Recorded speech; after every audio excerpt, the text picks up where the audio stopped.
I did too much grandstanding when I started to. Well, me too. All right. We will call to order this meeting of the Santa Barbara County Air Pollution Control District for October 18th. Madam Clerk, can you call the roll, please? Director Adam? Sierra? Here. Clark? Bennett? Here. Lizalde? Mosby? Here. Murillo? Here. Patino? Here. Richardson? Here. Williams? Here. Wolf? Here. Hartman? And Chair Lavanino. Here. Please join me in the Pledge of Allegiance. Ready? Begin. I pledge allegiance to the flag of the United States of America and to the republic for which it stands, one nation, under God, indivisible, with liberty and justice for all. All right. Mr. Dillon, we move in now to closed session. Madam Clerk, you want to read it? Closed session is the Public Employee Performance Evaluation, Government Code Section 54957B1 for the Air Pollution Control Officer. All right. I think we can have the minutes reflect that Director Hartman has joined us as well. So we will move to closed session.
happens. We did the important thing.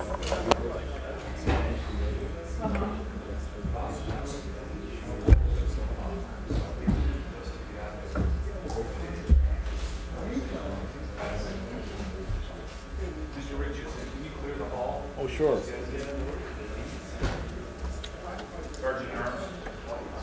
I've been given a temporary assignment as Sergeant at Arms.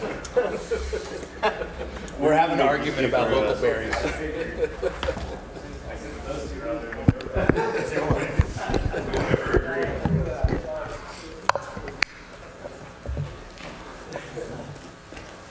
All right, most of us are back from closed session. Mr. Dillon, can you give us a report? Thank you, Mr. Chair. The board took no action in closed session that requires a report. Thank you. Okay, thank you. That takes us to the approval of the minutes. Can I get a motion to approve the minutes of August 16th, 2018? Moved by Director Williams and seconded by Mr. Bennett, if that works. All those in favor? Aye. Any opposed? Aye. You were an aye, okay. Abstentions? We're good? Okay, let's go to the administrative agenda. Are there any items that anybody would like to pull?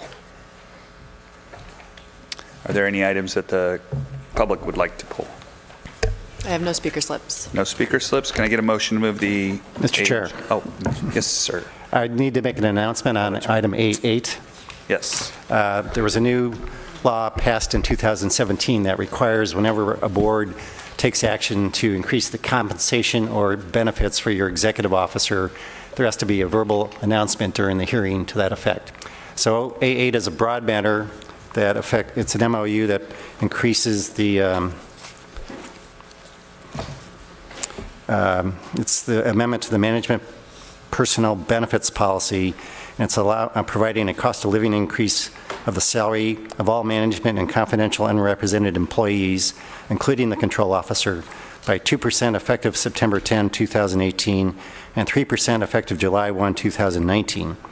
And also effective December 17, 2018, all cafeteria dollars under Section 10 shall be incorporated into the base pay of the control officer, management, and confidential unrepresented employees.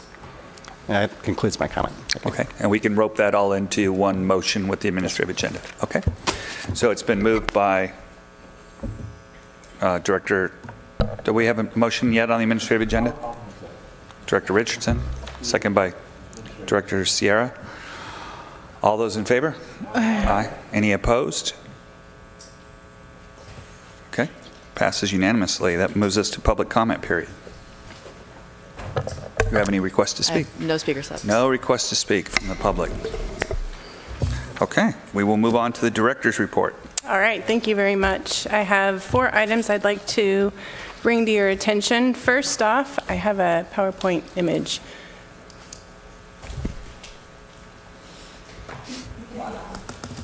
Oh, good, thank you. And Glenn Gostecki, if you could please stand up here, I'd appreciate it. CAPCOA has a Rodney Schwartzendruber Outstanding Inspector Award that they issue every year.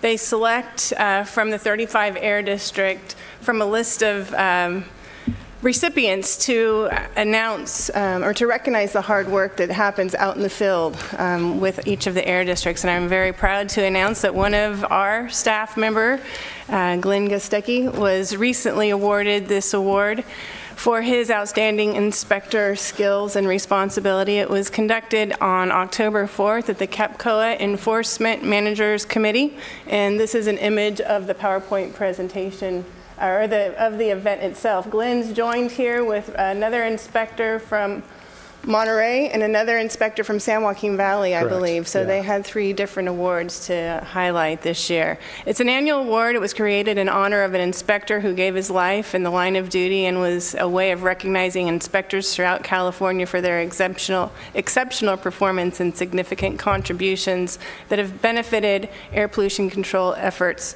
throughout the state.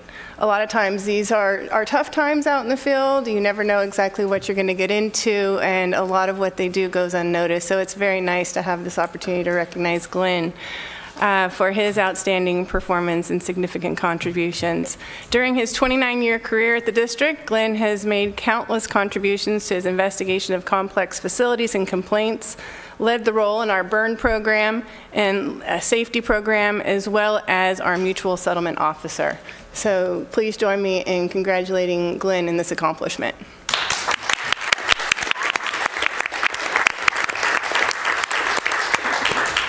Thank you, Aaron. Thank you for those kind and generous words. It is certainly an honor to receive this award and recognition.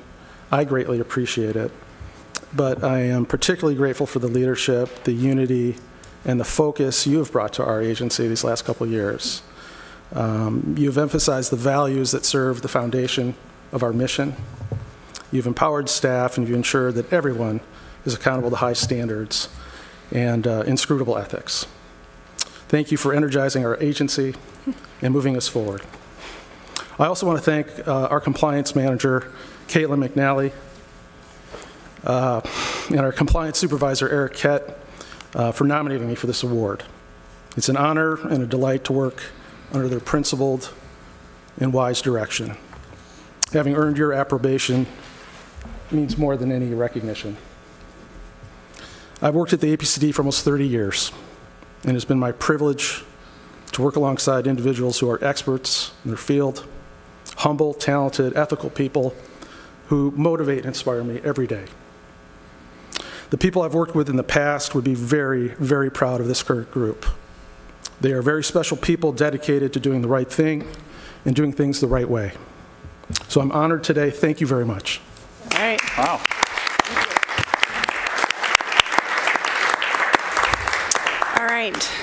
The next item relates to permitted pile burn program updates. Over the past 2 years, we've been working closely with Santa Barbara County Fire to identify and implement improvements to the permitted pile burn program that both of our agencies implement. This involves private pile burns for agriculture, hazard reduction, and residential uses. We've been conducting some extensive evaluation of historical burn activities, complaint history, and the improvements will work to improve the overall effectiveness of these programs and to also reduce the air quality impact simultaneously. Some of the highlights include to reduce smoke impacts, change in the start time of the pile burns in Santa Ynez Valley. We have a significant inversion layer early morning in the Santa Ynez Valley, and by changing it from sunrise start to a 10 a.m. start, we have seen, just by practice, reduced impacts to the neighborhood, the neighboring parcels of those burns. Also, the maximum pile size of 4 feet tall by 6 feet wide for hazard reduction in residential pile burns. And also implementing a no-burn township area in clustered residential parcels, 3 acres or less. We're going to be utilizing a 4 burn zone region in the county. This is something that the Air Resources Board also implements, and it'll help us be a little bit more specific about the burn and no burn days to take into consideration the specific meteorological conditions. And with County Fire, they will be implementing an electronic burn permit application. So you'll be able to easily track where those burns are occurring by visiting their website and seeing when they're occurring, so it'll reduce some animosity when burns happen. Folks will be able to see it for themselves. So our next steps are working with County Fire. We're going to do a joint agency communication strategy to notify folks of these changes. We're going to highlight chipping programs that are available and other alternatives to keep in mind that there may be something you can do rather than burn your green waste, and also communicate safe and proper burn techniques to make sure when you do burn, it's the cleanest burn possible. The third item relates to AB 617. I've talked about this piece of legislation with your group a couple years now. It was enacted in July 2017.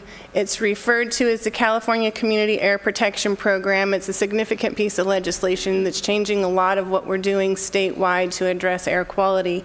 But this one specific emphasis that I'm going to be talking about now relates to the implementation to accelerate the retrofit of pollution control technologies at industrial sources throughout the state that are subject to CARB's cap and trade program. In our area, in our county, we have 6 industrial sources that are affected by this best available retrofit control technology evaluation. And this law was put in place and is a snapshot in time, so it won't be any additional sources. It'll just be those 6 that are currently captured under cap and trade. Those facilities include the ExxonMobil Las Flores Canyon Oil and Gas Plant, ExxonMobil POPCO, the Pacific Offshore Pipeline Company, PCEC, Pacific Coast Energy Company, ERG Operating Company, Emrys Minerals California, and Windset Farms. So this requirement, we have to bring before your board for consideration a barked rule schedule for the facilities that I just mentioned. We have to look through California Air Resource Board Technology Clearinghouse and compare all the different barked rules that are in place statewide and see for these facilities what measures are applicable to these facilities. So we're going through that evaluation right now, trying to figure out if there are any other modifications we need to make to our barked rules. We're holding a workshop and a community advisory council meeting on November 7th to discuss this with your appointed members on the CAC. And we have it scheduled to bring it back to your board for consideration at the December 20th meeting. The information will be available for the public to review next week. So stay tuned. Question on that. Have you reached out to those individual companies? I'm sure you have. CARB's reached out. They know that they're captured under this cap and trade, and through this public workshop with this mail out, we're reaching out directly to those. We're mailing them, we're calling them, we're letting them know we have this information, we're conducting this evaluation, looking at their sources in particular to see if there's any rule on the horizon that would be applicable to their operations. Mr. Richardson. Yes, where's the CAC meeting going to be held? Buellton. It'll be at the Marriott in Buellton at 6:30 on November 7th. Okay, Mr. Williams. Just back on the burns. Have either, is there an academic out there, or could we do just a cost analysis ever, or have we done a cost analysis of what it would take for us to pay for the chipping of the largest users or the biggest bang for the buck? Or, has there, I remember just wonder, particularly in the cases where it's a large volume, if we should at least think about the cost benefit, sort of the emissions versus divided by cost compared to some of the other things that we do. Yeah, I'm not familiar of any specific cost analysis conducted here. I know County Fire and Fire Safe Council has been involved in promoting the chipping events in our county, and they actually had a meeting, Fire Safe Council had a meeting this morning. We could look to see if they have any cost analysis on the cost of doing these pile burns versus the cost of doing a chipping event. I know chipping events are very well liked when it's easy and accessible, but what I've also heard about chipping is you have to move the material from your parcel all the way down to your road, the fence line, that's a big job and a cost all to itself. I think I'm more thinking of what the cost would be if we took the chippers to them. And brought it up on the parcel themselves. Everyone would love that if we could make that available. I mean, that wouldn't be cost effective for all folks, but there may be some large users where it's either large enough volume or flat enough to be cost effective. And I just thought we should look at that possibility. That's a good idea. We'll definitely incorporate that as we consider the alternatives to burning. All right, so the last item, I have one more item and I'll make it quick. Purple air sensors. These are small, low-cost sensor devices. They cost around $200 a piece. They measure particulate matter, PM10 and 2.5. What's great about these sensors, they're low cost, they're very easy to install, and their results are placed onto the website.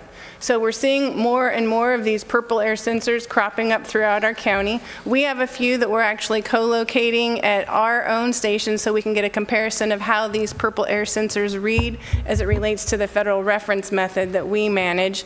They have a tendency to be higher. During the wildfires, we saw that they were quite high, but we also know that they're good indicators of the general trend. So we're working to expand the use of these purple air sensors just as a resource, bit of information, but we're going to be bringing this back to you at your December meeting to have a user agreement. We'd like to have an agreement of where we're placing these, that they're going to be properly, maintaining them to the extent that they need to maintain, but just not sitting underneath there with the barbecue underneath, for example, or harming the device in any way. So there's a better understanding, and also to enable our staff to go out on site. So I just wanted to put a plug in for an upcoming agenda item in December. Are you taking recommendations? We have been working with the community at large on different opportunities where we can have them placed. If you have ideas, definitely give me a call and we'll work that into the system. We have 15 that became available recently, I believe, from the Air Resources Board. And those are geared primarily to identify the impacts from wildfires. But we have a handful of our own, and they're such a low-cost, easy-to-use device, we feel it's something that could be very useful throughout the community. Cool. All right. And that concludes the director's report? Thank you. All right, very good. That takes us to item 9, which is our discussion items. Would you like to read in item 1, please? All right, item number 1 is to delegate authority to the Air Pollution Control Officer to execute a revised grant agreement with the California Air Resources Board with an additional funding amount of approximately $50,000 for Assembly Bill 617 implementation activities. Molly Pearson, the manager of our planning division, will be giving the presentation on this item. Good afternoon, Chair Lavanino and board members. As Aaron said, I'm Molly Pearson, the Planning Division Manager, here to talk to you about receiving funding through the California Air Resources Board's Community Air Protection Program to supplement the purchase of portable air monitoring equipment. And with me is Joel Cortez, our Principal Monitoring Specialist. He's here to answer any technical questions you might have about the equipment. So here's some background on the AB 617 implementation grant. As a result of the legislation, the State Air Resources Board established their Office of Community Air Protection. And in June, your board approved the original grant agreement between the Air District and CARB in the amount of $74,432 to support our ongoing implementation of AB 617. Activities funded by the grant include extensive outreach in the community, including surveys, meetings, advertising, our presence at a number of events throughout the county. The grant also supports the work we're doing to improve emissions inventory and reporting, as well as the best available retrofit control technology, or BARC requirements in the legislation that our director just mentioned.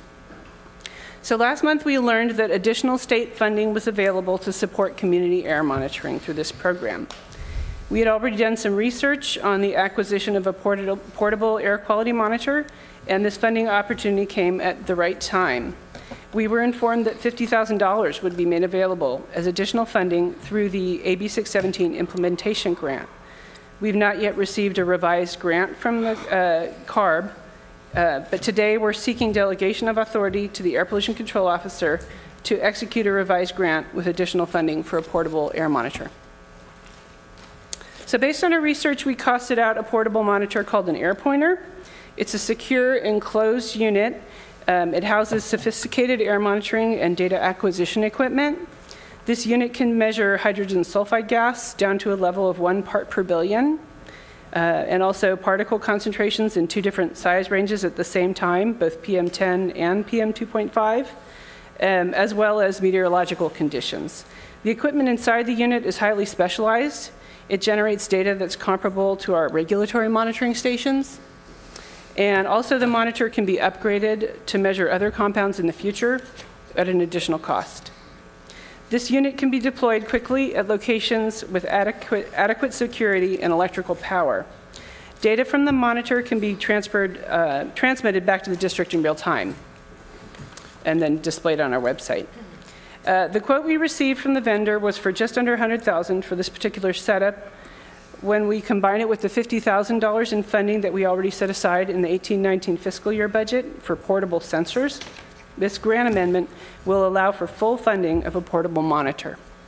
Acquiring and deploying a portable monitor is consistent with the agency's goals that were included in that 18-19 fiscal year budget, as well as the goals of AB 617 to provide these resources and information to improve and protect public health in communities throughout the county. Once we acquire a portable monitor, we will develop a protocol to deploy it, and it can be used in a variety of situations. Some examples include citizen complaints focused in certain areas, accidental releases, prescribed burns, and natural disasters such as wildfires. So today, we're seeking delegation of authority to the Air Pollution Control Officer to execute the revised grant agreement with CARB with additional funding for that portable monitor. And thank you. We're happy to answer any questions you have. Okay, are there any questions, the board members? Any requests to speak from the public? I have no speaker slips. Okay, can I get a motion? Moved. Just don't tell anybody it's worth anything or it'll end up missing. So we have a motion from Director Patino, a second from Director Richardson. All those in favor? Aye. Aye. Anybody opposed? Okay, great. Let's move on to discussion item 2. Please read into the record. Item number 2 is proposed amendments to Rule 1304, Part 70 permit, operating permits, issuance, renewal, modification, and reopening. This is a hearing to consider the following recommendations. A, hold a public hearing to receive testimony on the proposed amendments to Rule 1304, Part 70 operating permits, issuance, renewal, modification, and reopening. B, approve a resolution which will result in the following actions. Adopt the CEQA findings pursuant to the California Environmental Quality Act and the CEQA guidelines. Adopt the general rule findings in support of the proposed rule pursuant to Health and Safety Code Section 40727 regarding necessity, authority, clarity, consistency, non-duplication, and reference. And finally, adopt the proposed amendments to Rule 1304. Okay. All right, this afternoon, Tim Mitro, Air Quality Engineer in our Planning Division, will provide staff's presentation. All right. Good afternoon, Chair Lavanino and members of the board. My name is Tim Mitro, Air Quality Engineer, and today we'll be reviewing the proposed amendments to District Rule 1304, which applies to Part 70 operating permits. I will provide a brief overview of the work that has been performed on Rule 1304, discuss staff recommendations, and then answer any questions that the board may have. So we'll start off with some background on Regulation 13. Regulation 13 was initially adopted by your board back in 1993 to satisfy the federal mandates included in the 1990 Federal Clean Air Act. One of the mandates is for the district to have an EPA-approved permit program that applies to major stationary sources of air pollution, such as large processing facilities, the offshore oil platforms, landfills, and large institutions such as Vandenberg Air Force Base and UCSB. The district has 16 major stationary sources of air pollution spread all throughout the county, and Regulation 13 makes sure that all the federal air quality requirements for these facilities are consolidated into their permits. So specifically, we're going to focus on Rule 1304. Rule 1304 contains the requirements for public involvement for these Part 70 permits. Prior to issuing or renewing a Part 70 permit, a newspaper notice is required to notify the public about the draft permit, make the permit evaluation available for public review, and allow the public the opportunity to request a hearing. These requirements are meant to make sure that the public can stay informed and able to actively participate in the permit process. So when Rule 1304 was originally written over 25 years ago, newspapers were the primary means of effective communication with the public. However, since the 1990s, newspaper subscriptions have been declining, which means the newspaper is less effective in soliciting widespread public involvement. So in November of 2016, the Environmental Protection Agency amended their rules to allow any state or local agency to issue electronic notices and electronic access in lieu of a newspaper notice. Specifically, an electronic notice, or e-notice, is when the public notice is posted online and the notice is sent to the email subscription list. Whereas e-access is when the draft permit, the permit application, and supporting material can all be accessed online. The district has been implementing both e-notice and e-access for the last decade, as it is an effective way to solicit public involvement. But now that the EPA has amended the rules, staff proposes to fully transition to the e-notice and e-access system. By fully transitioning to the new system, the district anticipates that there will be a reduction in administrative noticing costs. This is because the district is currently issuing around 6 newspaper notices per year for these Part 70 sources. All of the district's staff time and the publication costs for the newspaper are passed through to the permitted facility, which can cost approximately $500 to $1,000 per renewal. Please note that this rule does not prevent the district from issuing newspaper notices. Newspaper notices may still be issued to supplement the e-notice, and this will be reviewed on a case-by-case basis. The rule changes will also maintain public awareness. We are actively promoting and encouraging the public to subscribe to our e-notices, which should increase public participation. So overall, we are meeting and exceeding the federal standard for maintaining adequate public involvement in our permit process. I'd like to take a moment to show you our revamped online subscription page. This is what we've done recently to make it easier for the public to sign up for email updates, including all the Part 70 permit actions. The Part 70 e-notices would be sent to anyone who signs up for the third category, public notices. We also have the air quality alerts category, where the public can be notified if air quality is reaching or has the potential to reach unhealthy conditions. And currently we have over 2,000 subscribers for that list. There are other categories, such as the news category for press releases and district newsletters, and then the subscription list for those interested in the various meetings from the board of directors, the hearing board, and the community advisory council meeting. The subscribe button, as circled in red at the top, is located both on the website header and the website footer, so that it's clearly visible and the public can easily subscribe to all of our alerts, news, and notices. On this slide, I've shown the key milestones in preparing the rule for adoption. In November 2016, as mentioned earlier, the EPA amended the rules to update the public notice provisions. The district then participated in a work group that the EPA and the California Air Pollution Control Officers Association to help craft language for the model rule. Staff then prepared the rule for adoption by releasing the rule and staff report, and in January 2018, staff held a community advisory council meeting in Buellton, where the council had a chance to discuss the proposed amendments. And finally, staff issued a public notice in the newspaper and an e-notice to everyone who is currently subscribed online to invite the public to today's public hearing. The public notice was also mailed to all Part 70 stationary sources, so they will be affected by these amendments. During the rule development process, various agencies, industry representatives, and the general public had a chance to weigh in on the proposed amendments. A summary of the key issues and findings are found on this page. To date, we have had no comments received from industry or the general public, whereas at the Community Advisory Council meeting, there was a general discussion that focused on making sure that the newspaper readers are informed about the transition to the e-notice. The district committed to performing additional outreach. Our engineering department will continue issuing newspaper notices for the next 3 Title V renewals, and these notices will include additional language about the transition. After the discussions, the CAC recommended that the district board adopt the amendments to Rule 1304 as proposed. That concludes the overview of the proposed amendments to Rule 1304. At this point, I would like to state the recommendations. Staff recommends that your board hold a public hearing and receive testimony on the proposed amendments to Rule 1304. Staff also recommends that your board adopt the resolution approving the amendments to Rule 1304.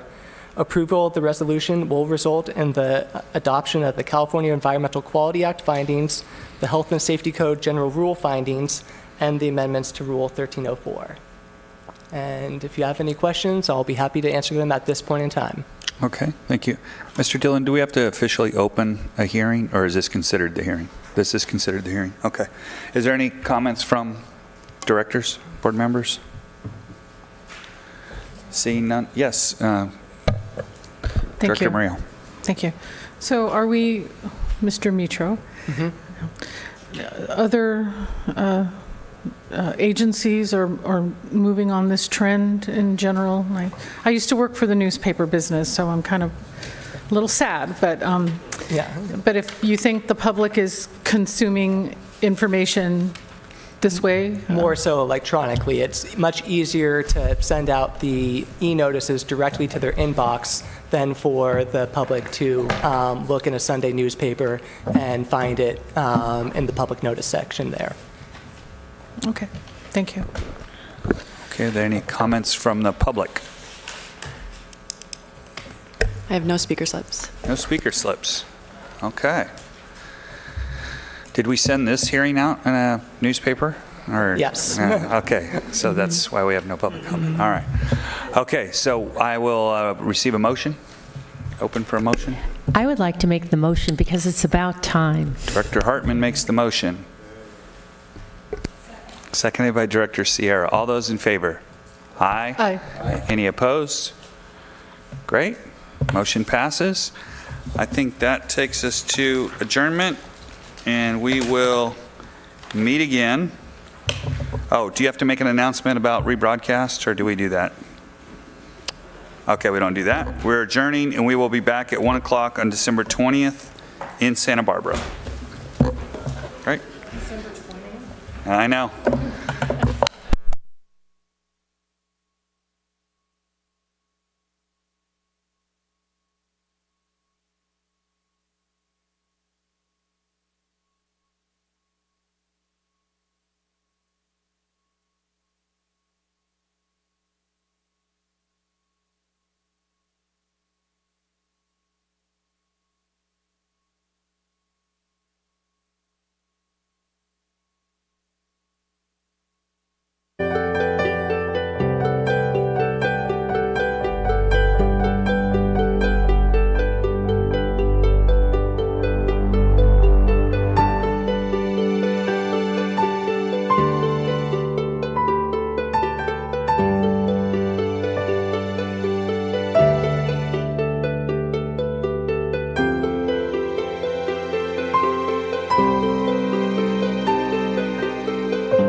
you.